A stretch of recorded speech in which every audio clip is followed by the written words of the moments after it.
अस्सलामुअलैकुम, welcome to conflict card रात। दोस्तों, इस वक्त अराउंड द ग्लोब इतनी ज़्यादा खबरें चल रही हैं कि उसमें ये भी चूज़ करना मुश्किल हो जाता है कि वीडियो बनानी किस पर है।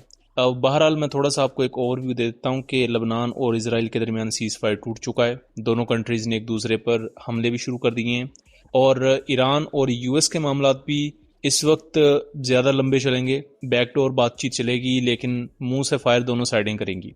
इसके साथ साथ व्हाइट हाउस में भी एक अटैक हुआ है। ये तमाम चीज़ें तो अपनी जगह, लेकिन अपने साउथ एशिया के खिते में यानी कि पाकिस्तान, इंडिया, बांग्लादेश, इन कंट्रीज़ को लेकर एक बड़ी खबर आई है। बड़ी खबर कुछ यूं है कि बांग्लादेश एयरफोर्स के 10 से ज़्यादा पर्सनल उनको डिटेन कर लिया गया है, अरेस्ट कर लिया गया है बांग्लादेशी इंटेलिजेंस की तरफ से। और ये बांग्लादेश एयरफोर्स के जो पर्सनल थे इंक्लूडिंग ऑफिसर्स, वो तहरीक तालिबान पाकिस्तान यानी कि टीटीपी के साथ कोऑपरेट कर रहे थे।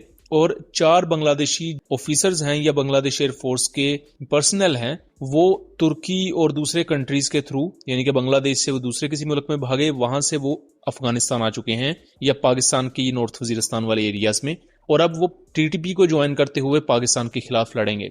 ये एक बहुत बड़ा, आप समझ लें कि खतरा है, और एक ऐसा खतरा है जिसको अभी कहीं भी डिस्कस नहीं किया जा रहा।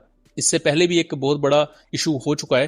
अप्रैल के महीने के शुरू में पाकिस्तानी शिबली इलेक्ट्रॉनिक्स, जो कि एक प्राइवेट डिफेंस फर्म है, ये gun sight systems, laser range finder और इस तरह का दूसरा इक्विपमेंट बनाती है जो आर्टिलरी कोर में और इन्फेंट्री, दूसरी मिलिट्री सर्विसेज में भी इस्तेमाल होता है। यहां तक कि इनके जो लेजर डेजिग्नेटर्स हैं वो पाकिस्तान एयरफोर्स और Pakistani special services group joint operations में यूज करती है।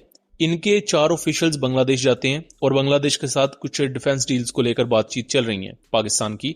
लेकिन इन 4 पाकिस्तानी ऑफिशियल्स की जो कोर डिटेल्स थी वो इंडियन मीडिया पर पब्लिक हो जाती हैं, जो इंडियन रॉ बैक्ड अकाउंट्स हैं उनकी तरफ से। ये बहुत बड़ा एक लूप होल था कि बांग्लादेश में एक सोवरेन कंट्री के 4 ऑफिशियल्स आ रहे हैं। वो क्या वेपन सिस्टम्स बांग्लादेश को ऑफर कर रहे हैं, क्या बांग्लादेश वो वेपन सिस्टम्स खरीदेगा, और बांग्लादेश चूंकि खुद भी इंटरेस्टेड था, इसी वजह से उन्हें बुलाया जा रहा था। ये मालूमात वो थी जो सेंसिटिव थी, जो पब्लिक में नहीं आनी चाहिए थी, लेकिन वो बांग्लादेशी साइड पर भी किसी ने लीक नहीं की, वो इंडियन साइड से लीक हुई। यानी कि इंडिया के पास इतना एक्सेस है बांग्लादेश के अंदर कि बांग्लादेश में कौन आ रहा है, कौन जा रहा है, इसकी तमाम डिटेल्स इंडियंस के पास होती है। और ये चीज कोई ऐसा नहीं है कि नहीं, ये बांग्लादेश जब से बना है इंडिया ने उस पर अपना होल्ड रखा है। ना बांग्लादेशी आर्मी को उन्होंने स्ट्रांग होने दिया, ना बांग्लादेश की किसी दूसरी मिलिट्री सर्विस को। आज भी लूप होल्स वहां मौजूद हैं। यही वजह है कि जब बांग्लादेश में इंटरिम गवर्नमेंट आई मोहम्मद यूनुस की और हसीना वाजिद को निकाल बाहर किया गया, तो ये एक उम्मीद थी कि बांग्लादेश, तुर्की, पाकिस्तान और चाइना जैसी कंट्रीज के साथ अपना कोऑपरेशन बढ़ाएगा और इंडिया का जो इन्फ्लुएंस है वहां पर उसे खत्म कर दिया जाएगा। बट वो इन्फ्लुएंस अनफॉर्चुनेटली अभी तक खत्म नहीं हो सका।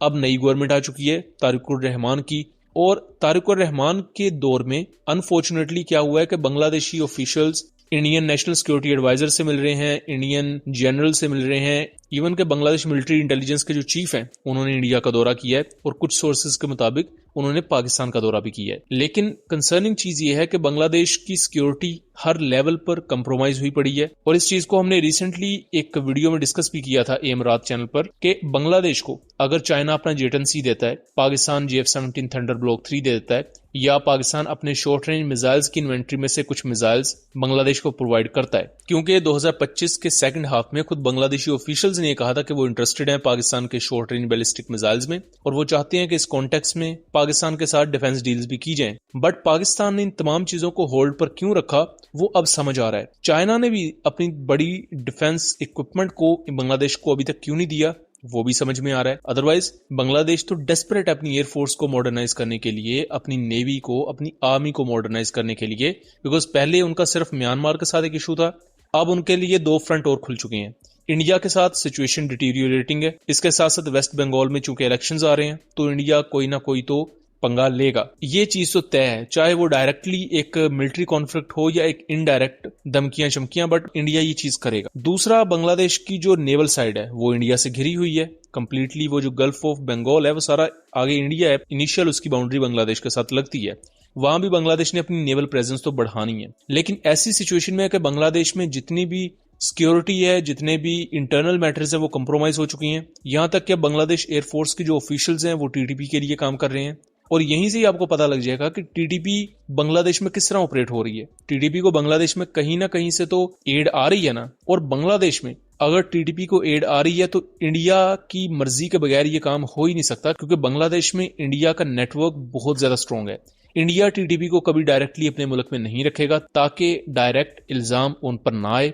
बांग्लादेश में अगर टीटीपी के कैंप्स रहते हैं, जैसे गोपालगंज के एरिया में उनकी रिक्रूटमेंट होती है, तो इससे इंडिया बांग्लादेश के थ्रू अपने वो तमाम इस तरह की प्रोसेस को फंड भी करता रहेगा, और नाम कल को अगर आता है तो बांग्लादेश का आएगा।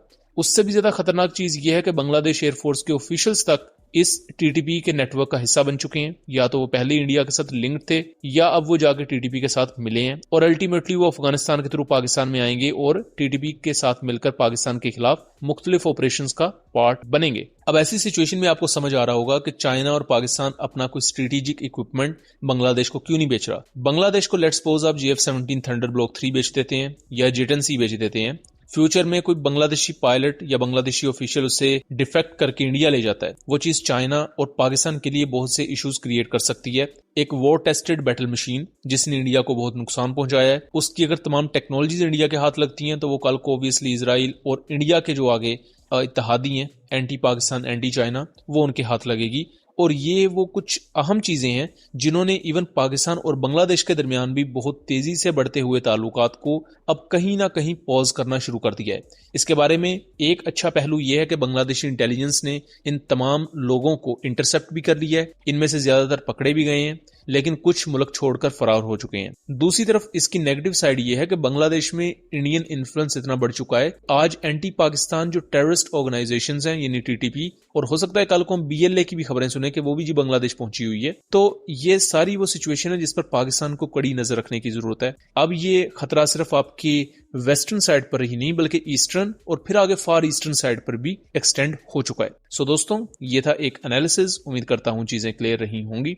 वीडियो पसंद आई हो तो इसे ज्यादा से ज्यादा शेयर कीजिएगा ताकि इस तरह की मजीद इन्फॉर्मेटिव वीडियोस हम आपके लिए लेकर आ सकें। मिलेंगे अगली वीडियो में, तब तक के लिए अल्लाह हाफिज।